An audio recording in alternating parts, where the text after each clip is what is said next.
Thank you all for being here. This session, Inclusivity Now, the Lion's Story. There's an African proverb that says, until the lion has its own historian, the story of the hunt will be told from the perspective of the hunter.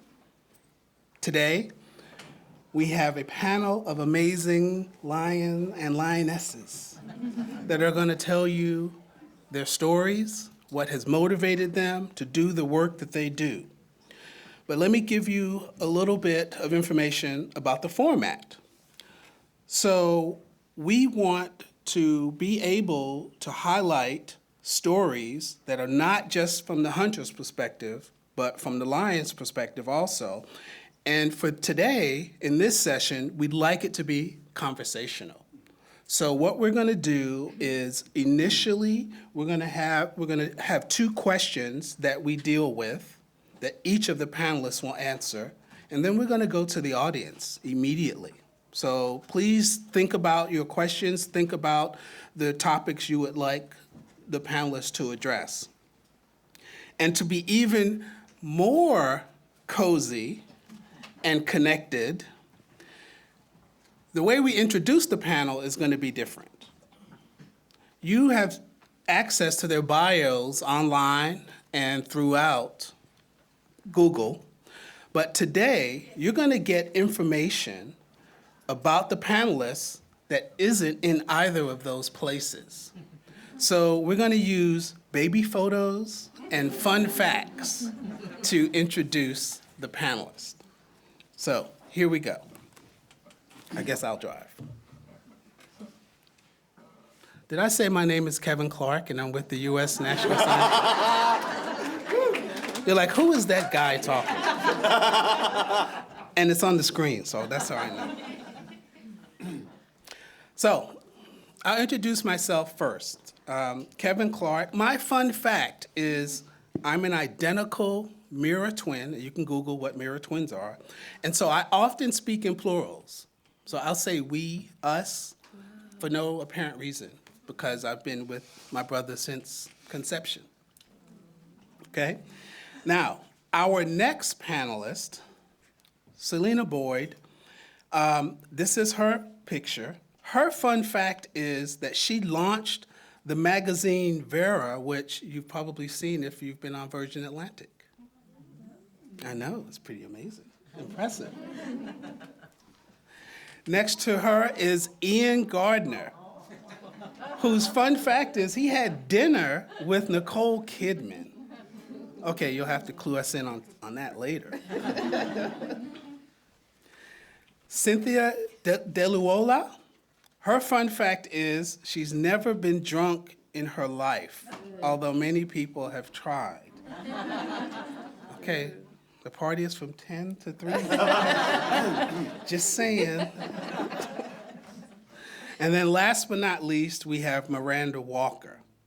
Now, Miranda Walker's fun fact is that her dad owned a toy and hardware shop, and every day after primary school, they'd reenact the 4 Candles skit from the famous Two Ronnies show. Now, I have to admit, as an American, I had to do a lot of Googling to but then when I saw it, oh my God, this is amazing. And the fact that she did it every day after, so thank you. So let's give our panelists a round of applause.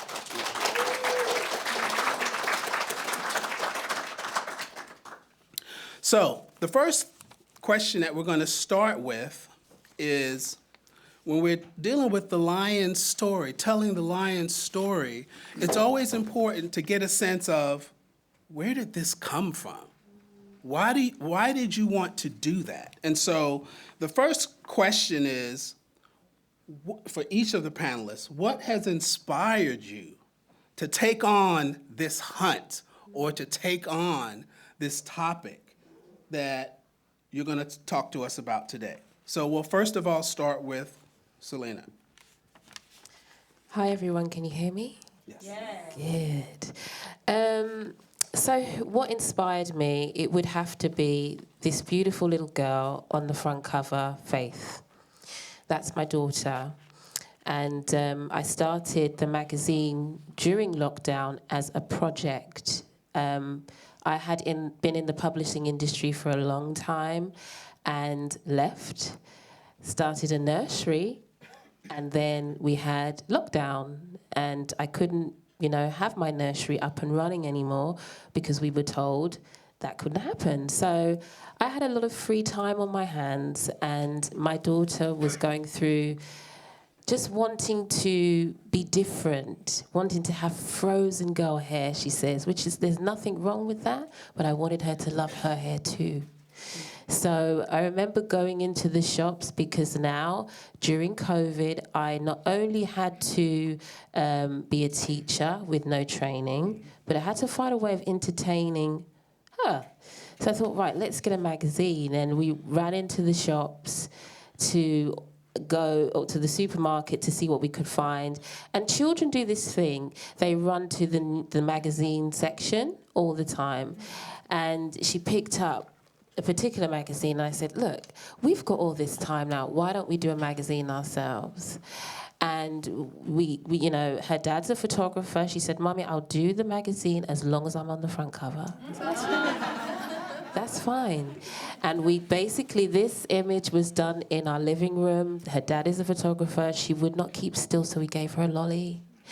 And then we got that shot. And we put it on to cut a long story short, we put it on a Facebook page, and it went absolutely crazy in terms of, I made a makeshift website on GoDaddy, and the sales went through the roof, the likes went through the roof, and everybody wanted this magazine. And I was like, I haven't even made any content to go into that. I'm not even a publisher.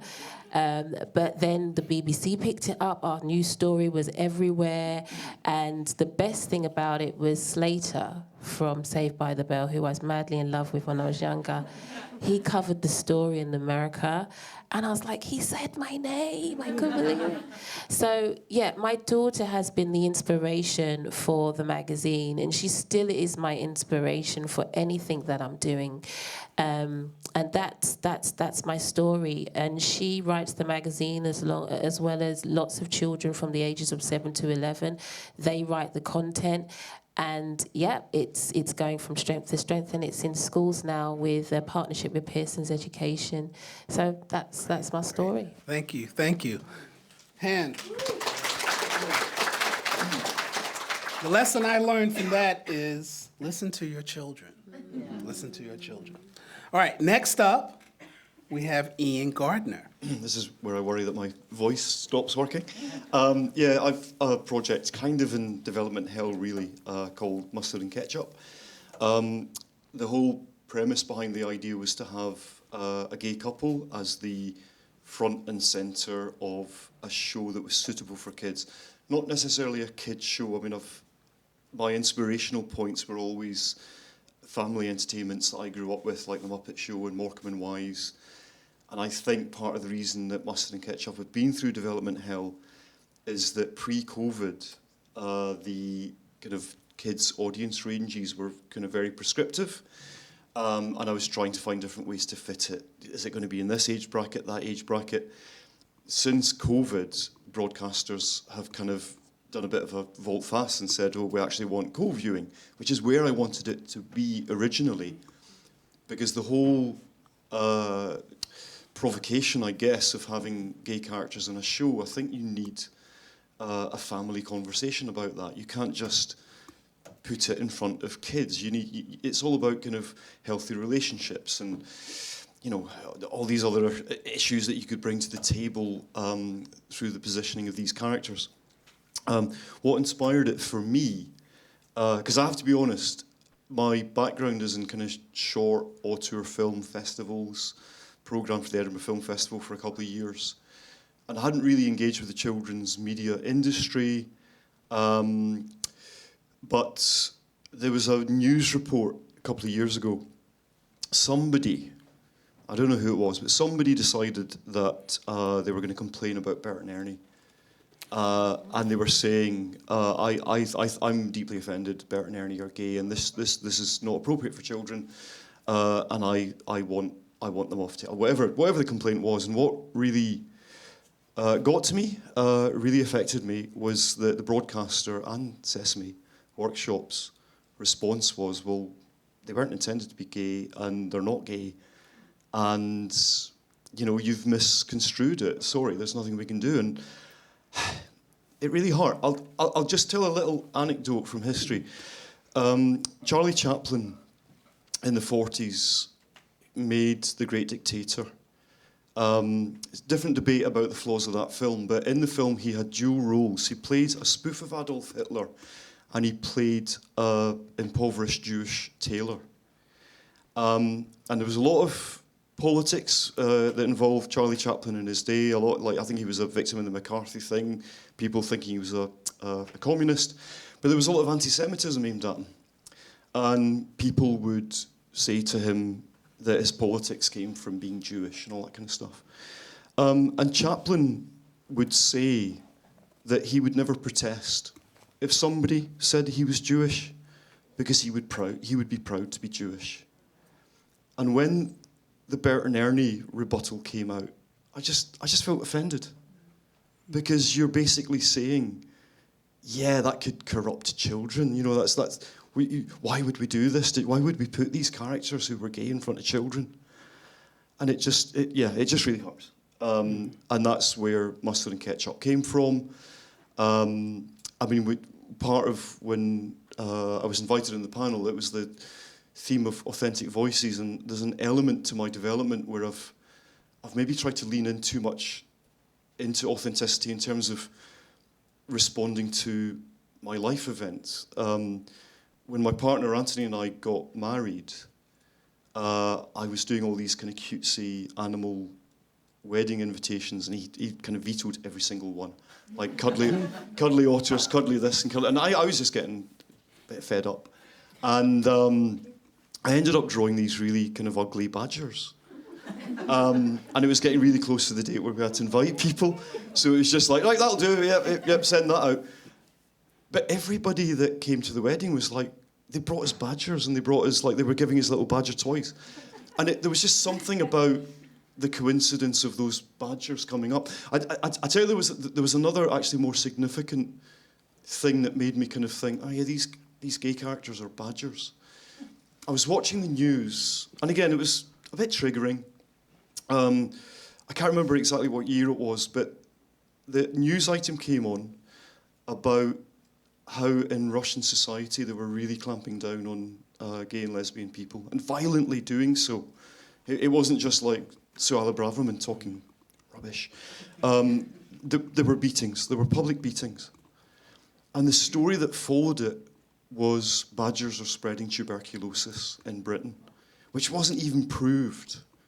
And badgers were being culled, and it just clicked for me. It was just like, badgers are oppressed, and they're being blamed for spreading a disease that is not actually exclusively their disease. And obviously you park all that as you kind of let these ideas percolate and mature. But the rebuttal for Bert and Ernie, and the coincidence of these stories and our wedding invitation, and arguably that's why they're still in development hell, because it's taken me a long time to find, well, what's the actual show? Still working on it. I think I've got an idea that works now.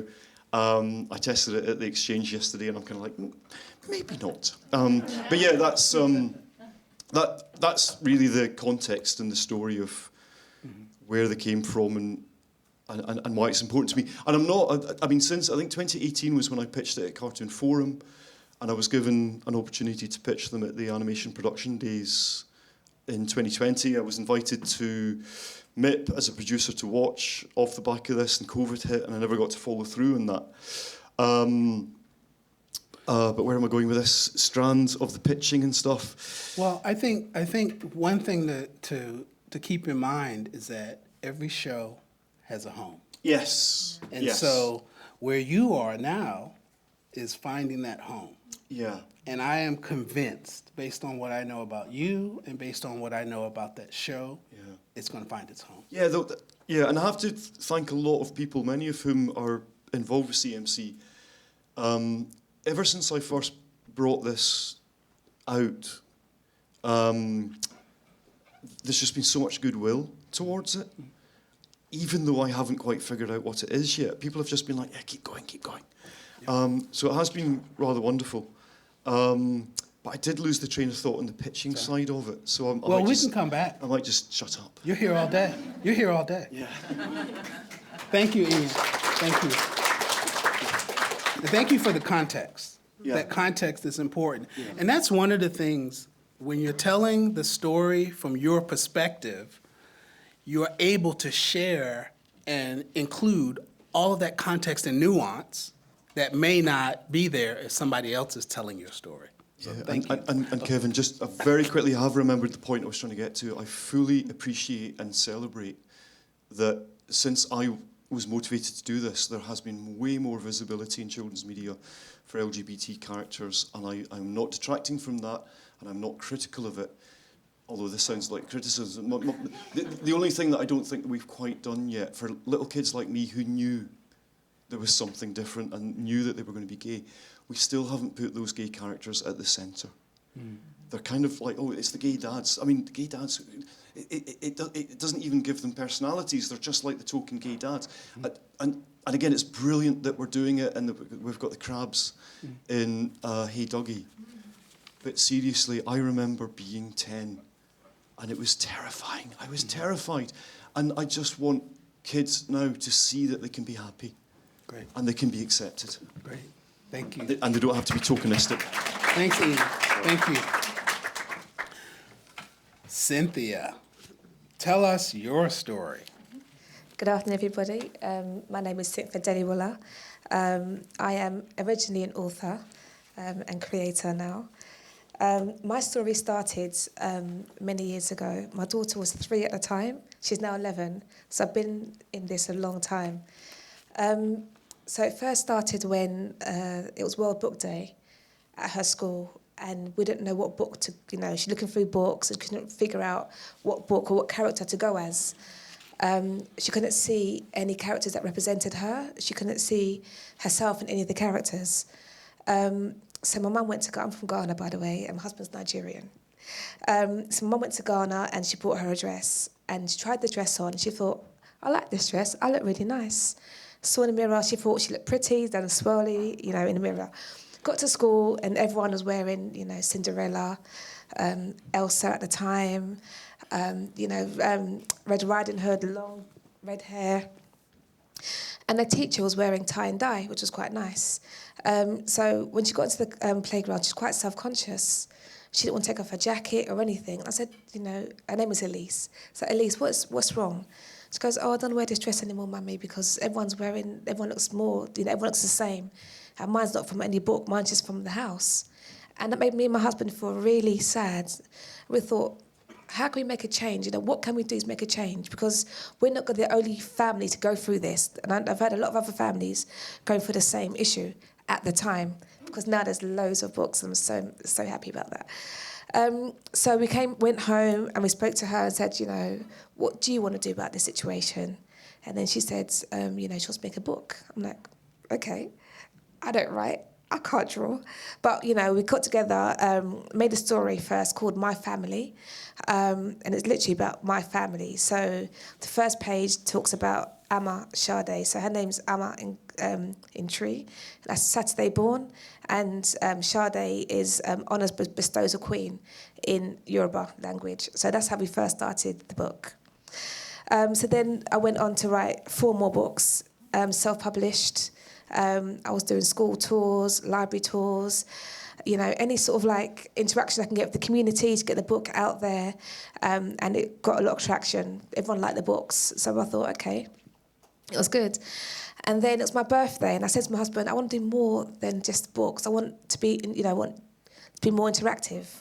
So it's my birthday, I was saying to him I wanted to do a cartoon. And at the time, everyone knows in animation it's quite expensive. So he went, behind my back. He found an animator. He got the children to do the audio. They recorded in the house. he bought all the equipment, and my birthday, they presented to me a 2D cartoon from one of the books.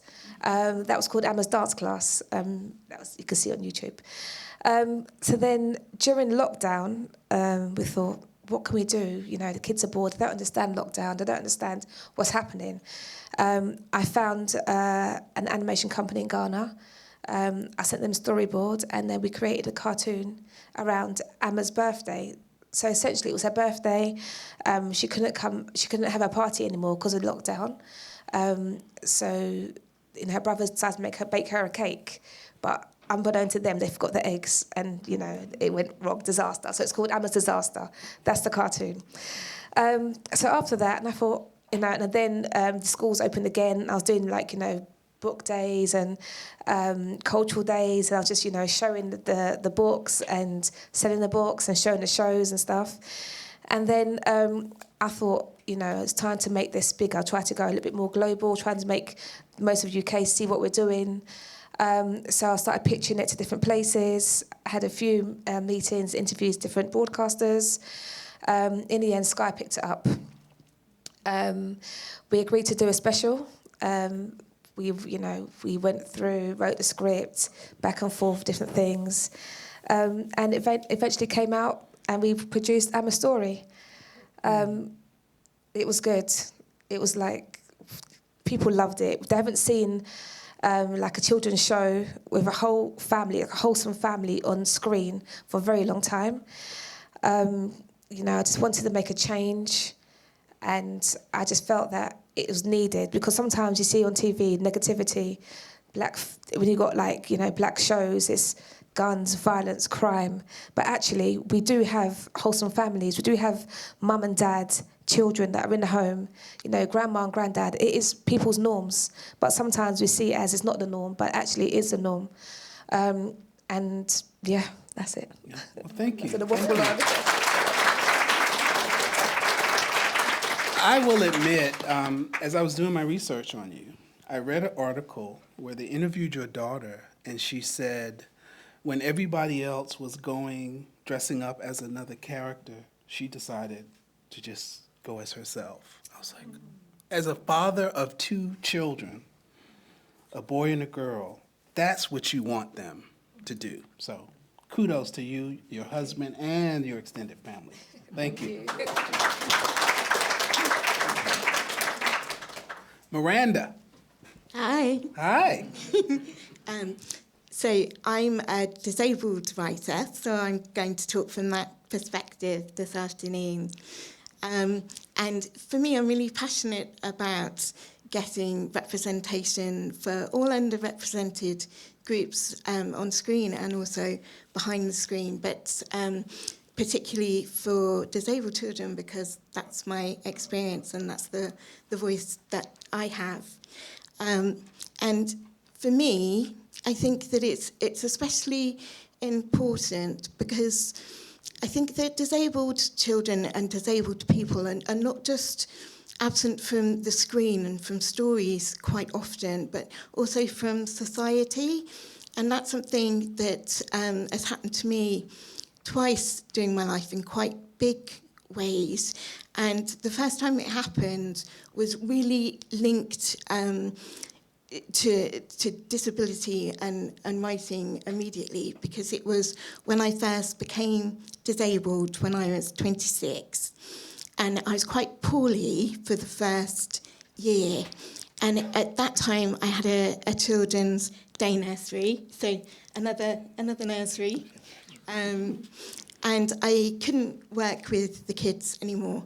And I was also lecturing alongside a couple of days a week, training nursery nurses. And I have some partial paralysis now on one side of my face, but it was fully paralysed for quite some time. So I couldn't speak very well at all, which wasn't helpful for lecturing. So that wasn't going to be happening either for quite some time.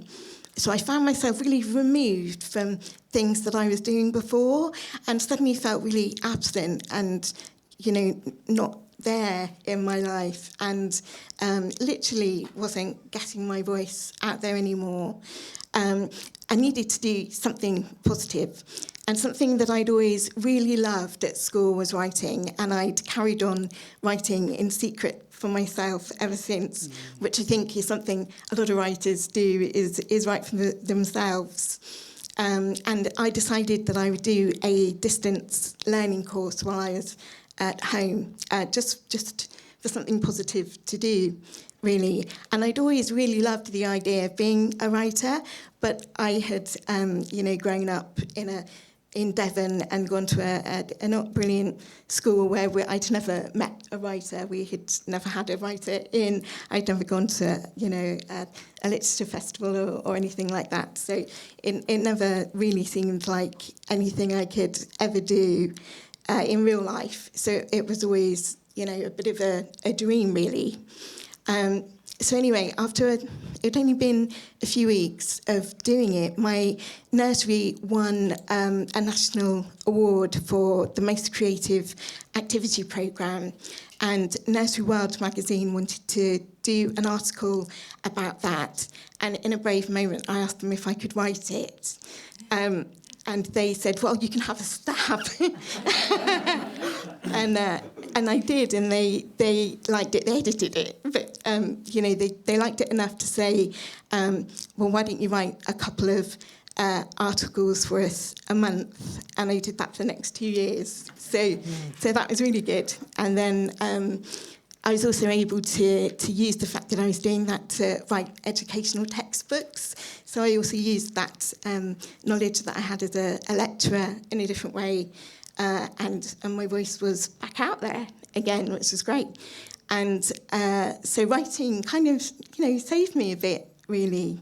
And I was able to then, once my name was on a book, I found the confidence to sort of own that I wanted to do more than that. And what I really wanted to do was to create stories. And I was able to start writing children's books. And once I'd done that, I tried to write, and I write a lot of comedy. I started to try and write a grown-up novel, a comedy novel, and realised that I was pretty much only interested in the dialogue and I might be writing a script. And then started to pursue script writing and got some brilliant advice that if you're writing comedy, you need to know whether or not it's funny, and the way you learn is by putting it in front of an audience and seeing if people laugh. And the way to do that is to join a theatre writers group where you might be lucky and be able to have a few minutes on stage at a scratch night or something like that. And I was able to join a writers' lab at the Everyman Theatre in Cheltenham, and I did get those opportunities, and they eventually started to commission me. So those were my first chances, and I found that I loved theatre too, and soon was embracing that. And they took my first full-length play to London, where I was able to have a bit of an industry showcase, and that was how I got my first agent. And then I was away and able to move into TV. So now I write for kids' TV. I've written for radio, for the Now Show and the News Quiz. And I have a sitcom that I'm developing at the moment with a really great exec producer who's executing on We Are Lady Parts at the moment, which is a really great show. And yeah, lots of things. So Miranda, as I was preparing for this, because I prep, I watched a few episodes of Mix Mups, and tell me a little bit about your writing approach, because I know what I got from it. I watched this, and the focus is not on the abilities of the characters. It's on the story, and it's on the characters themselves, right? Can you talk a little bit about that? Yes. So Mix Mups is a show. It's a show that is developed by Rebecca Atkinson, who is a real powerhouse creator. She's a disabled person herself. And she worked in TV for 3 decades and was disappointed with the lack of representation for disabled children and the fact that they weren't able to see themselves represented, and decided that she wanted to do something about it. So she created a really gorgeous show, and I'm very thankful that she invited me on board, and I wrote 10 episodes of the first series that's going out at the moment on Milkshake on weekend mornings. And there are 3 characters that you see there. So there are 2 disabled characters, Pocket, who is a visually impaired character. He has a guide dog, your pet, and also uses a cane. And there's a wheelchair user character who is called Spin, who has a curvature of the spine, and we think it's the first stop-motion puppet that has a scoliosis armature. So that's been built in, and the character, we see them transfer out of their wheelchair and move around, which is a really nice thing for disabled children to see, and also people in general, obviously. And Spin has an assistance pet, which is a roller skating guinea pig. And there's also a non-disabled character too. And they live in a wild Mixington Valley, which is a land where everything is accessible. It's the ideal world that we all wish disabled kids did live in, where everything is as it should be. And it's a place where they go on magical adventures. They mix up the magic, and although they come across conflict and obstacles, they always find another way. That's a kind of strapline for the show, to overcome any obstacles. And that's a bit of a strapline for life, I think, isn't it? And for what we're talking about today, is there's always another way to do things and make things work.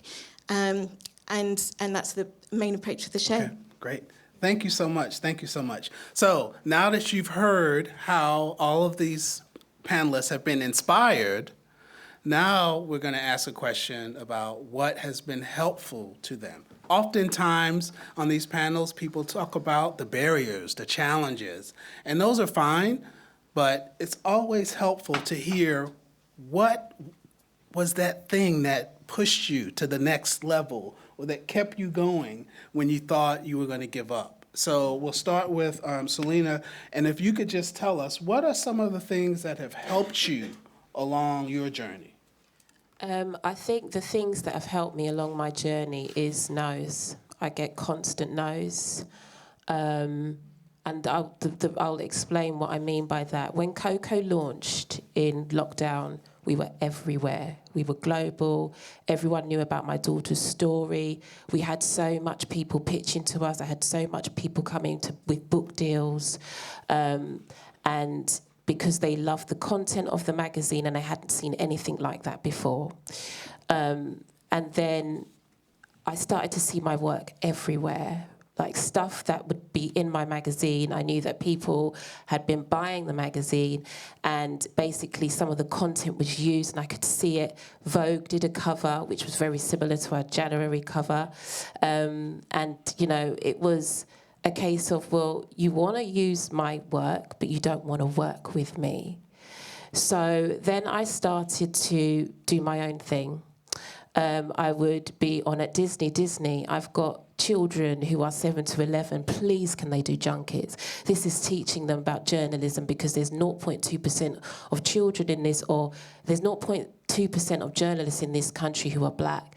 I want to make sure that children have that pathway and know that they can be journalists too. Then Disney will get us on a junket.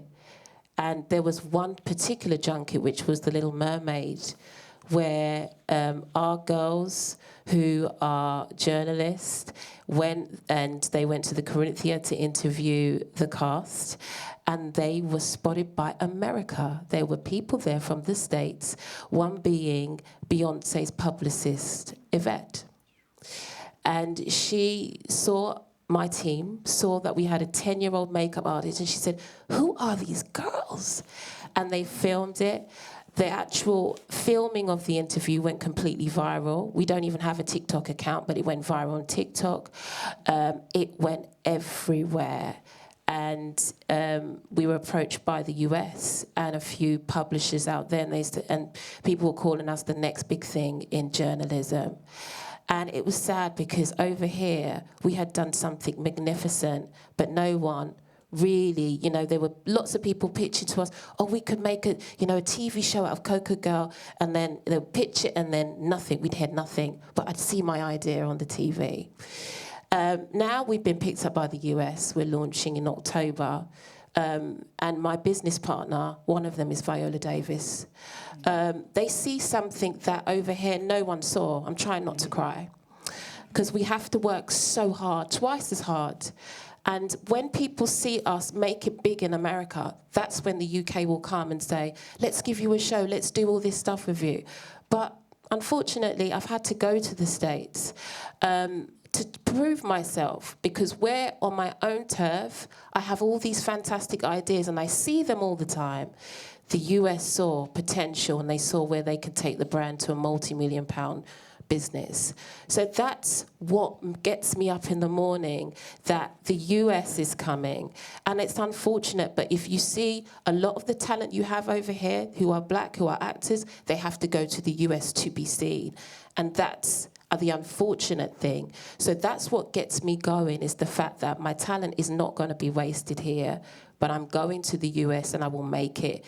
And this will show every single girl in the UK that it's possible. If it's not here, then there's somewhere else that can pick up your idea and make it into something big. So it's the children that read my magazine, and it's also just people that see your work and see the potential, see the vision. So that's my story. That's amazing. So Ian, what has helped you along the way? Can't really follow that.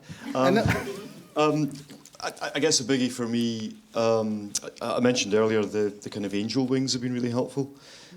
Just support within this industry, just that enthusiasm to keep focused on this and keep trying to make it work.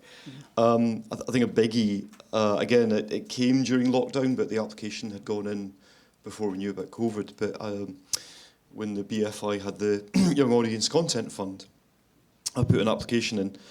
And it was kind of instrumental, really. One of the main things, the two main things I wanted from the Yak Fund development, one was actually just to meet writers. And again, because of where I ideally wanted to pitch the show, and I live in Edinburgh, I actually managed to get a lot of comedy writers that usually pitch, like perform in Edinburgh and all that kind of stuff. So I managed to get a bit of a relationship with Kieran Hodgson, who's identifies LGBT, comes from Yorkshire, lives in Glasgow, might be known to UK audiences as the gay boyfriend in Two Doors Down. Gordon with no surname required, he refers to that as. But that was obviously very useful, because I struggled to articulate story and character, and it's been brilliant to get Kieran to help. Another biggie from our funding was that we did an impact assessment. So Maurice Wheeler, who is at the conference somewhere, and his company We Are Family, they undertook some research on behalf of the project, and it was really exploring social attitudes towards homosexuality, attitudes towards gay characters in media.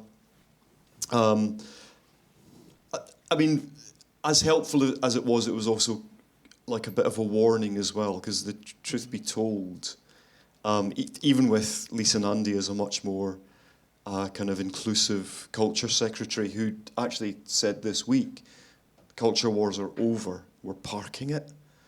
But it's undeniable that were such a show as Mustard and Ketchup made and put in a public service broadcaster, there's going to be hell. People will complain, but I mean, ultimately, it comes back to that original point I made about Bert and Ernie. I think it's the public service broadcaster's duty to say, what's your problem?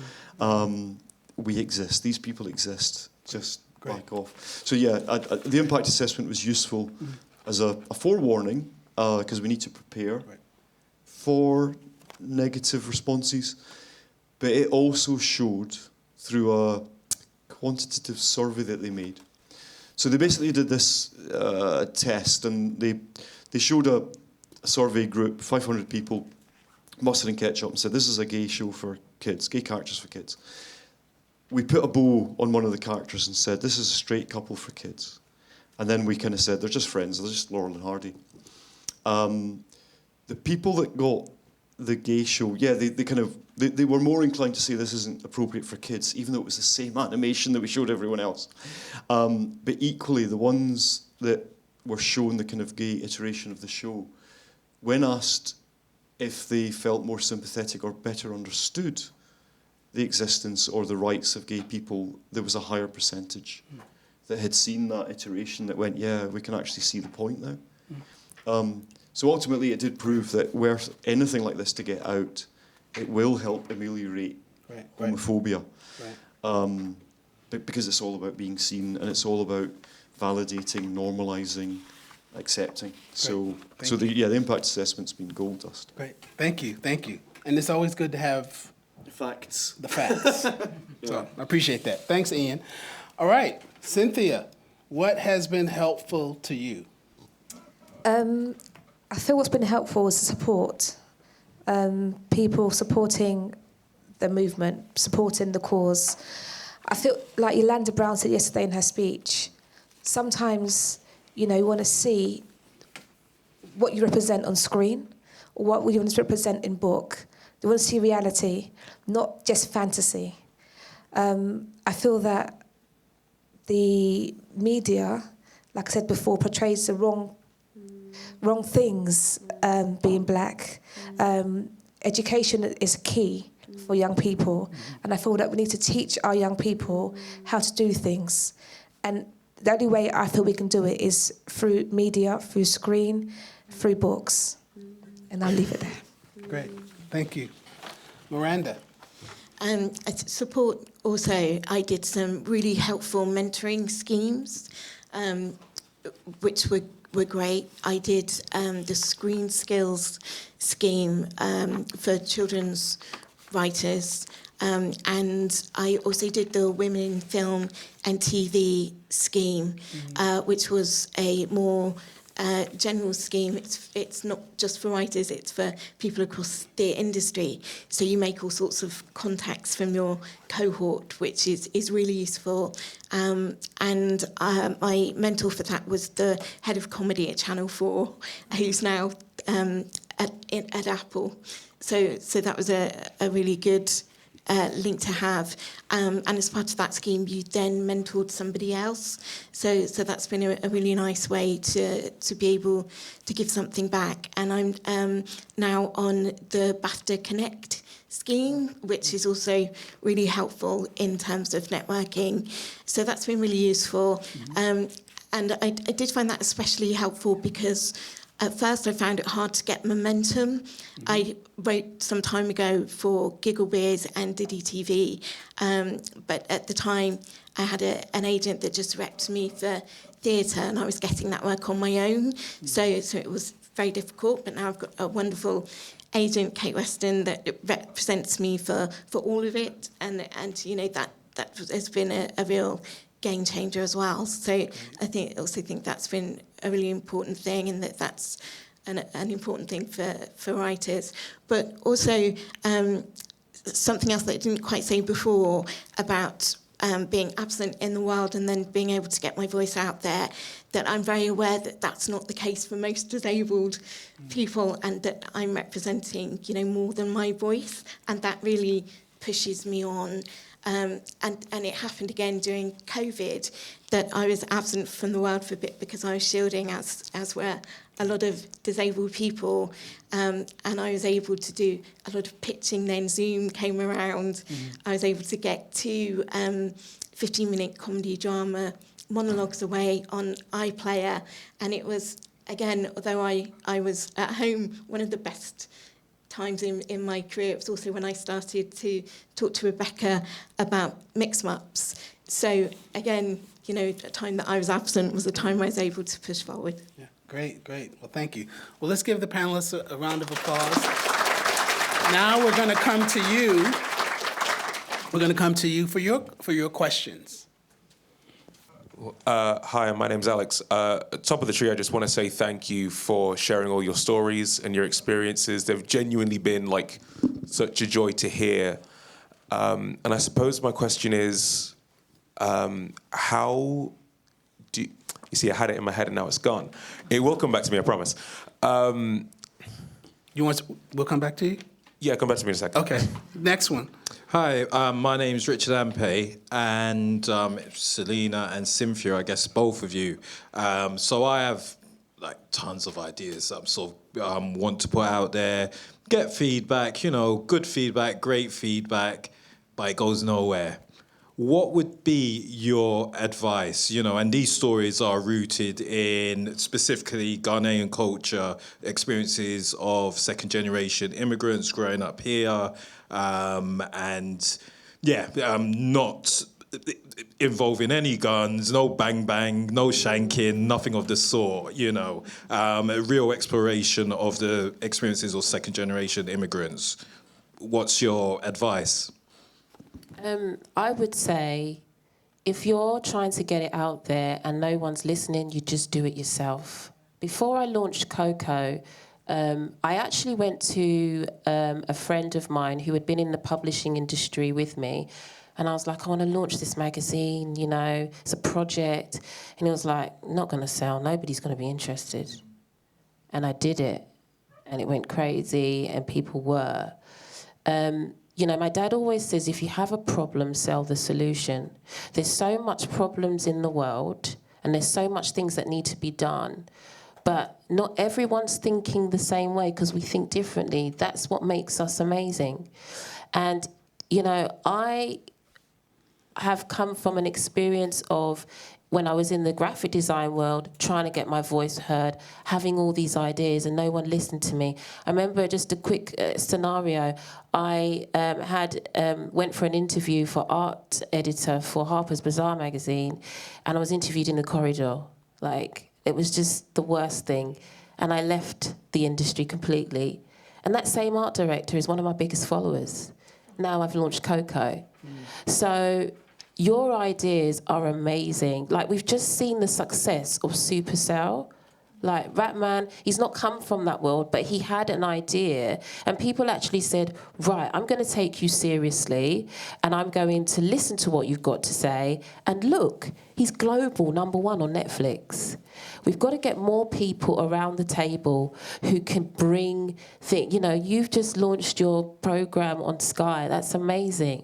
Okay, at the end of the day, that wasn't your background, but you did it. So I think sometimes you've got to stop waiting for people to tell you yes, and just do it yourself. I echo that.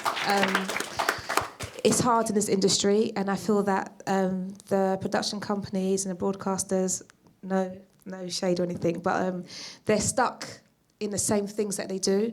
They just go with what they know, and they go with what's safe, because they don't really trust someone new, if that makes sense. I'm not even trying to be funny, but that's generally what it is. Like Selena said, do it yourself, and someone will pick you up. Just do it yourself, put it out there. YouTube, crowdfunding. There's things out there that you can try and do things yourself, and then hopefully when you get the traction, then try and shop it again. But so many doors are closing anyway. The industry is quite tight for money, what they're saying at the moment. But just keep knocking on doors. Like I said, my daughter's 3 years old. She's now 11 years old. It takes a long time, but yeah. Yeah, thank you. Thank you. All right, you remember it. I remembered. Okay. Mercifully. So you were sharing your stories, and I found it so heartwarming to see how you talked about your lived experiences, the lived experiences of your loved ones. And then when it comes to telling stories on sort of a broader scale, these stories naturally go beyond your household and beyond the people you made them for originally, and for all of these new audiences and people outside of these experiences. So is there anything you do in particular that really that is kind of your way to reach out to people from beyond your own cultures, beyond your own experiences, to kind of verbalize, this is who we are, this is why we're here, for people who don't already know what that lived experience is like. Okay. Anyone want to take that? Or was it directed at someone specific? That is for anyone at the For panel who everyone, wants to okay. contribute. Miranda.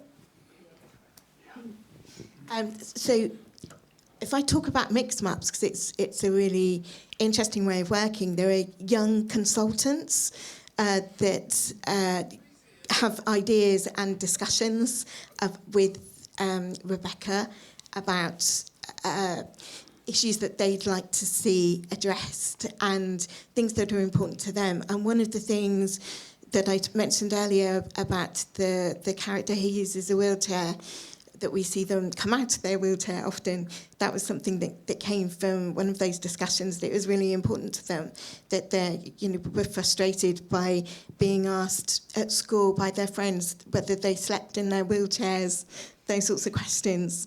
So that is a unique way of working. But I think it's especially interesting with disability because all of our experiences are so different, and it covers such a wide range of experiences that I think the stories are so broad that you tell such a huge range of stories. But I also think it's about the stories that you tell that aren't disability stories. I think you still bring your eye and your lived experience to all of those stories. I think you've got a particular way of looking at the world and a particular take on things that just comes with the experiences that you have, and those things.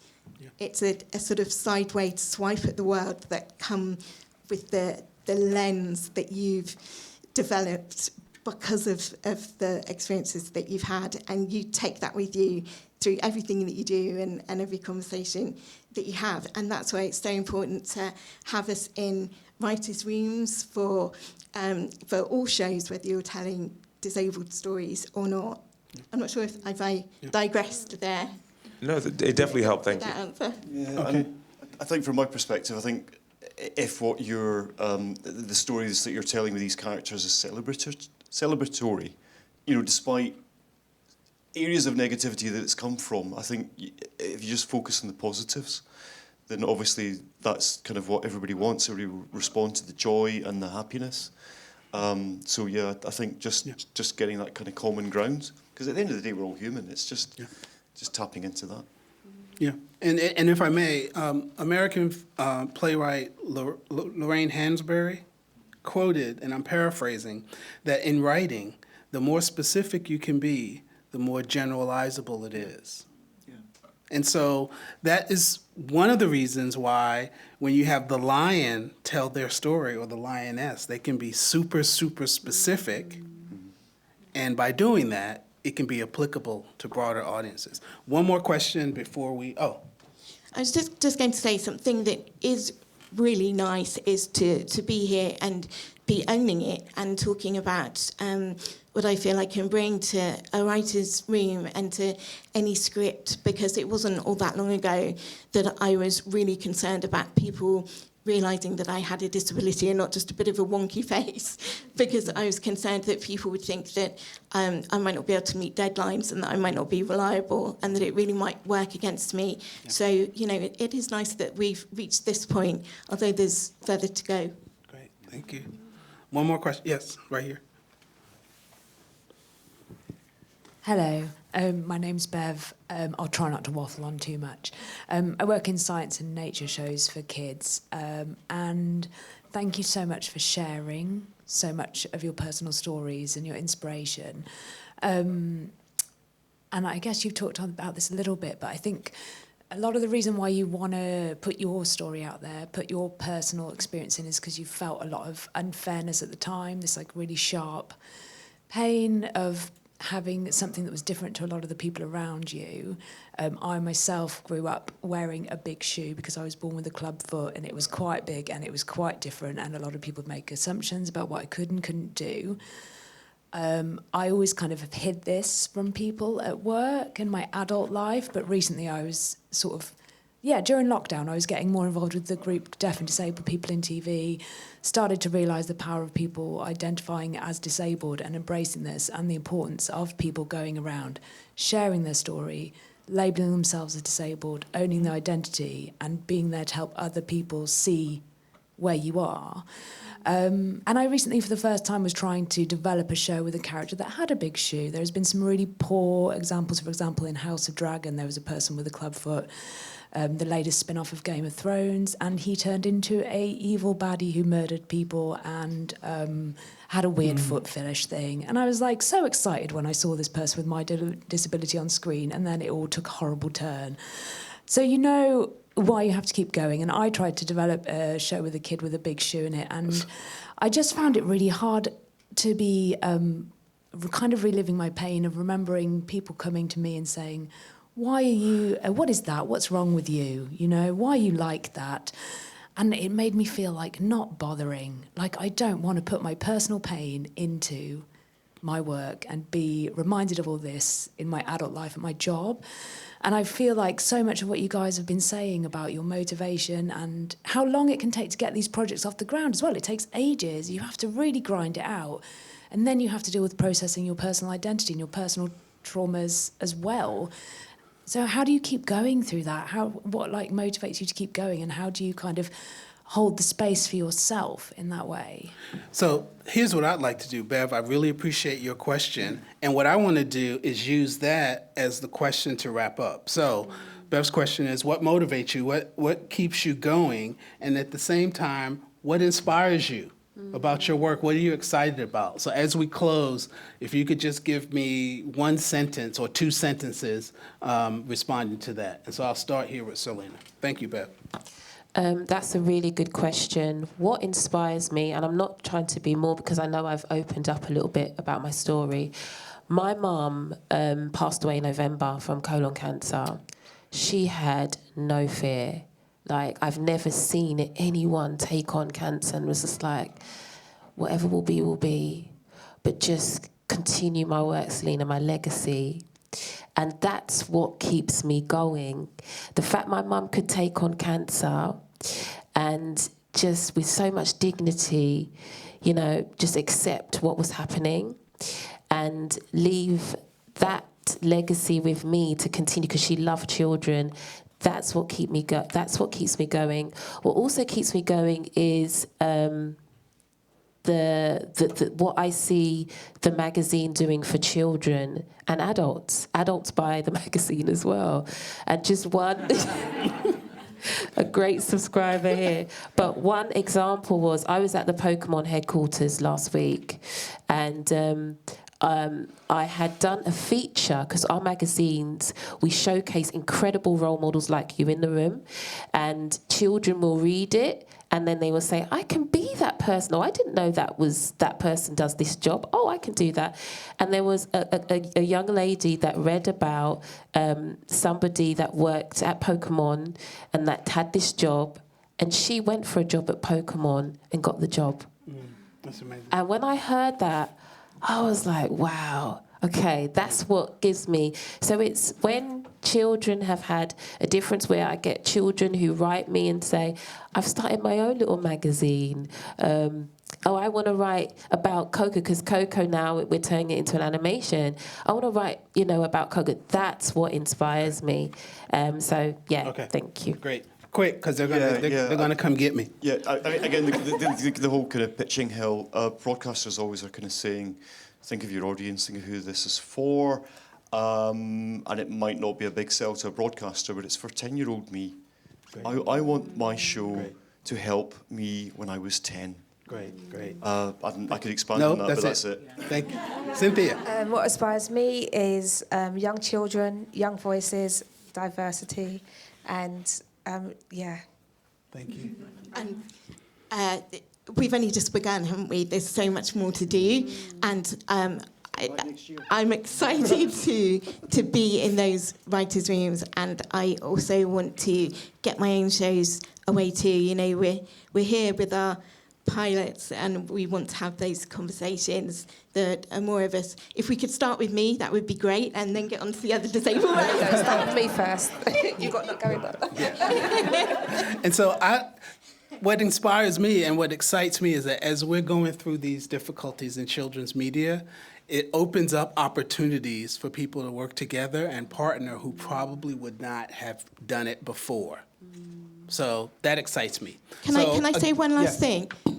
When you were talking about your experience, I write a lot of comedy, and looking at it through a comedy lens and putting it in a script really helps me. Okay. So, you know, all those comments, I put them in a script. So somebody well-meaning was taking our photos just before and suggested we all do some facial exercises to warm up our faces, and I had to point out that wasn't going to help my face. This is my face. And I whispered to you, didn't I? That'll go in a script. That's what I do. Great. Well, let's give the panelists a hand.